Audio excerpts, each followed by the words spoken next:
wow, they look like they're hitting some form, their defensive team there. I think I warned, maybe last week, warned people that the Giants scarily might be the best team in the NFC right now. You did, but they got the Redskins this week. Big game. Who beat Interesting them game. twice last year. They've beat them 9 out of the last 12 times. And they beat them twice last year without RG3. So, no, you're right. So, and there's a bit of a softness about the Giant. Not the front. The front part of that Giants defense is great. So we're talking a Super Bowl year, being beaten by an inexperienced. Isn't that amazing? Yeah, I know. So how do you read? It's a tricky one. I'd be very interested in this one. Actually, I think it's a really intriguing game. We'll talk about the line a little bit later and what we might look at there. But I think you've got to look at history on that one, especially as you say with Robert Griffin Jr. out there. I think it's a whole different animal.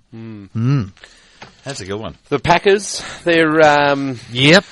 What do we make of that? 50 fantasy points for Aaron Rodgers, who happens to be my fantasy football quarterback. That's more than half my score, believe it or not. Well, he was great. 6 touchdowns. A great way to respond. And he copped it, didn't he? Just reading reading American stuff during the week. He copped it.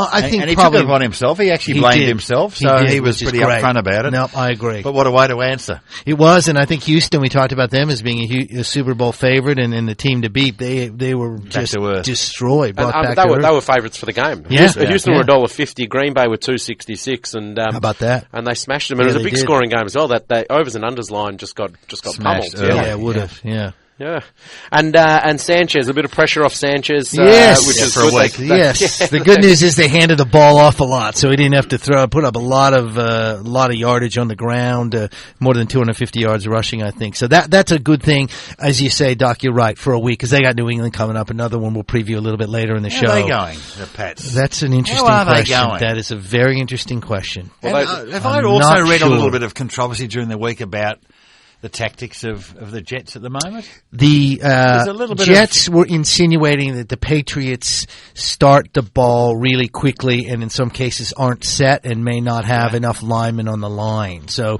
they're sort of, but that could be seen as sort of Jets-Patriots interplay. They've got a big history there. So I wouldn't take that too seriously. But remember, Bill Belichick is the guy that caught in Spygate, had a camera on the sidelines filming the Jets practice, and got caught for that and punished for that. So I wouldn't put anything past New England. All those years ago, now you see the coaches on the sidelines putting the clipboard in front of their mouth, obviously to stop tactics being revealed. I mean, were there actually cases where clubs had lip readers? They would do that. I would not put anything past anyone in the National Football League, Doc. They honestly would not. It's not even National Football League. I mean, it happens in the betting ring at any racetrack. If you go to the racetrack, if you were there on Saturday at Caulfield, when there's guys in the betting ring who accept a bet, they're obviously betting for somebody else. Yeah, the commission agents, they would always cover their mouth so that the bookies can't read what they're saying and they don't know what they're about to back. Right. There you go.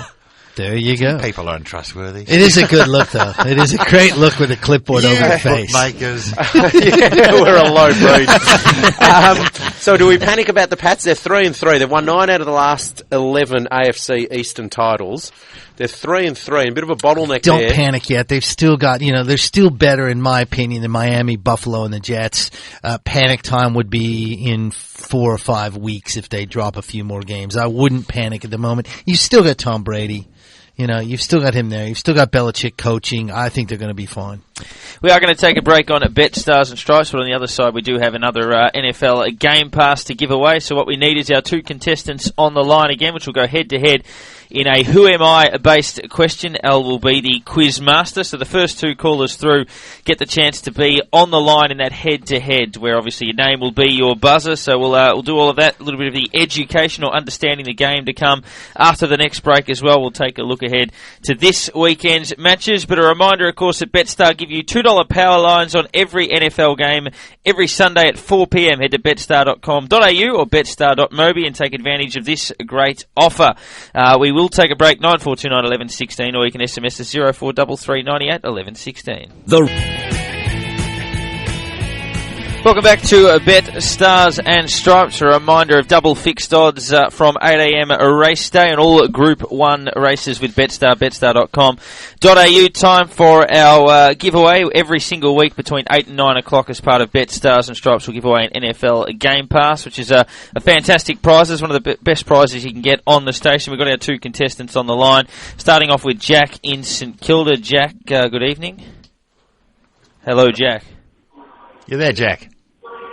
Jack! Hey, pay attention, mate. We'll see who we've got there. We'll pass it back. I'm not sure that is actually Jack, but we'll go to... There was a call centre, I think. Yeah, I think so. That might have been someone ringing us for something else. I don't know. Ross in East Melbourne's our first contestant up. Ross, good evening. Yeah, good evening, guys. How are you? Not too bad, not too bad. We're just getting your opponent up online, but good to have you with us. It looks like we'll have Nick from Glen Waverley. We'll put a line through, Jack. We have. Poor Jack. Nick, good evening. How you going? Good. Good. We'll do a buzzer test firstly with you, Nick, which is, of course, your name. Nick. Perfect. And Ross? Yep. Close enough. It's all it takes to qualify. But over to you. Just to clarify, Ross, the buzzer is your own name. So, will not work for us. So, Ross. There we go. That's so perfect. first one in will get an opportunity. If you get it wrong, the opponent gets 2 free clues for an opportunity to win the NFL Game Pass. So we'll start. Clue number 1 is, I was born in California in 1981. I played college football for USC. I'm a 7-time Pro Bowl selection.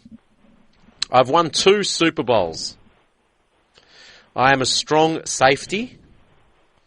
I've played for the Pittsburgh Steelers since 2003.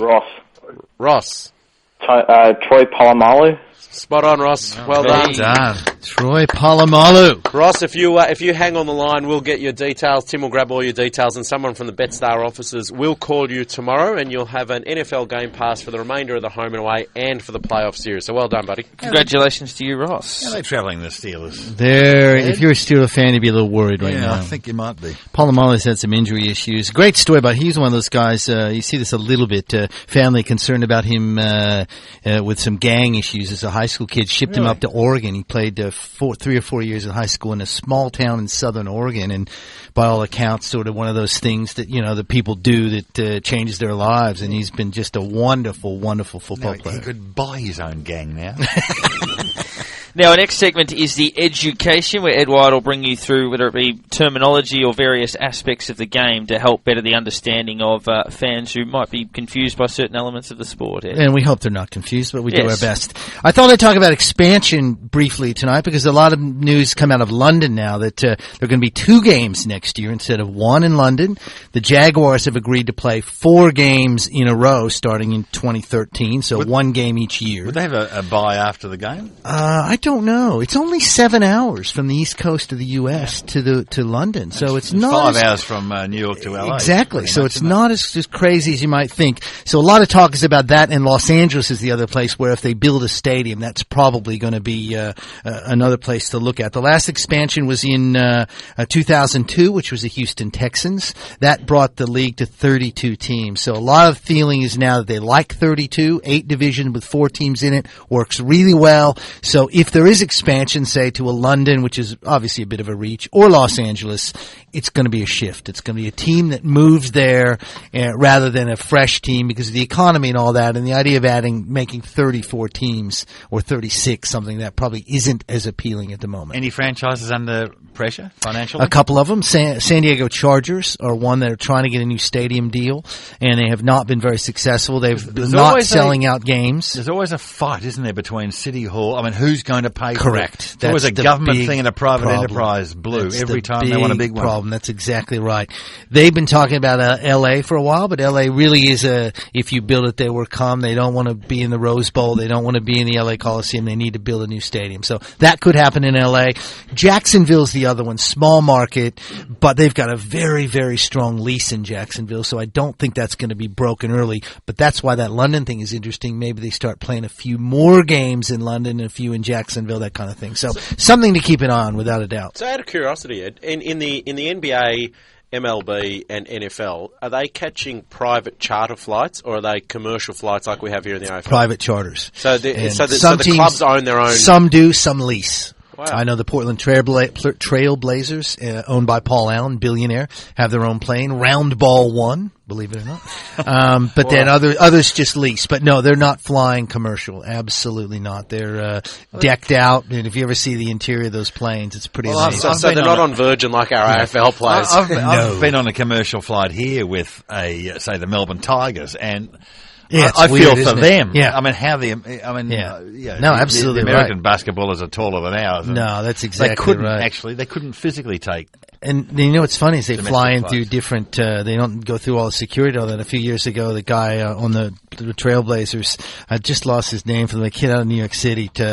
I'll come up with it anyway. Sebastian Telfair was packing heat. And came through, they flew, landed, and then ended up going, oh, by the way, you need to go through security. He had a gun. Oh, God. So those things do happen. You feel stiff when you get the middle seat in a normal flight. Could you imagine that the NFL players and 250-kilo defensive players, and you're sitting in between the two of those? It'd be would not work. No. Now, before we take a break and embark on studs and duds, one that I think punters might look at it as a dud from a San Francisco point of view. Obviously, they were denied the line when a safety wasn't taken late in that game. Strange play here. Yeah. Well, it was a strange play. It was a 7-point game, and there was a penalty in the end zone. And when there's a penalty in the end zone against the offensive team, it's a safety. It's the same as you get tackled in the end zone. It's 2 points to the other team. Yeah. So that would have made it 15-7 and would have been the line was 8. Yeah, the line was 8. So that would have made it 15-6. Sorry about it. It was 15-6. So it would have been a 9-point line. But there was another, they didn't make the first down. So anyway, long story short, there was an option for Jim Harbaugh, the coach of the San Francisco 49ers. He could take the safety, go up 15-6, and then receive a kickoff and play out the game. Or he could turn down the penalty safety, keep it at 13-6. And keep possession. Get the ball and just fall on it, and the game would end, which he chose to do. Essentially, people were saying he took points off the board. Not really, because he had the option. But when you're playing with a line, and they were saying, Alan, estimated 200 to 300 million bet on that game worldwide, obviously major implications. Yeah, so there were, and I mean, our info at Betstar emails were on fire straight after that game, and there was a lot of disgruntled punters and a lot of pretty happy punters. From a Betstar point of view, we actually laid the plus, so we would have preferred the extra 2 points and for the minus to cover instead of the plus to cover. Right. But I mean, the bottom line is that the favourites lost the bet. I mean, the favourites lost the bet. Agreed. The minus 7 or minus 7.5, minus 8, they lost. Yeah. But it's funny when you rarely do you see, I shouldn't say rarely, and you would see it way more than I would, but the average person doesn't think about these sorts of things, which is why it was such a big story in America. America, obviously, betting is very different than it is here in Australia, but I think American people that kind of don't understand it kind of went, oh, now I get, wow, that's a big story. I think it really surprised people. So in America, the reason it was so hot in America, because in America, the line and the spread is actually a bigger bet than the head-to-head. Like in Australia, core markets are your head-to-head markets, and then people that are a little bit more sophisticated in their betting will bet through the line. But in America, it's completely different. All line. They just talk about the line. Yes. Like you sit there and watch like Sports Center or ESPN, and they're sitting there just talking about the line. They're not even talking about head-to-head. No, you're right. That's right. Yeah, it's prevalent here now too with AFL footy with pluses and minuses. I mean, we're pretty well used to it now. Yeah, I mean, I thought my personal take on it was that I thought they made more of this than it really was. Yes, I get that this one decision influenced whether it covered or whether the favourite covered or not. Right. But the fact of the matter is, they made the correct NFL decision. They kept they kept possession of the ball. No, you're right. I know that it was unlikely that Seattle were going to win, irrespective of what the decision was. But there's 40-odd seconds left on the clock. Why don't I just hold the ball? Me and my team are going to hold the ball for the next 40 seconds. We'll take two knees and we're off. And if you know football coaches, they are the most conservative people in the world when it comes to making those decisions. So you're absolutely right. That is, fewer bad things can happen if you keep the ball and fall on it rather than have a kick off, you fumble it. As weird as it sounds, wacky things have happened. They score on a quick pass, get an onside kick a field goal and win. So he absolutely did make the right decision. It was an amazing game, not for more than that as well. I mean, there was such a low-scoring game. There was only the one touchdown. It was. In the last, I don't think there was a score in the last 20 minutes. And on ESPN, you could flip the channel, and Oregon, meanwhile, had racked up 43 points in the second quarter. They basically took their starters out because it was such a blowout. So they're conversely two different games.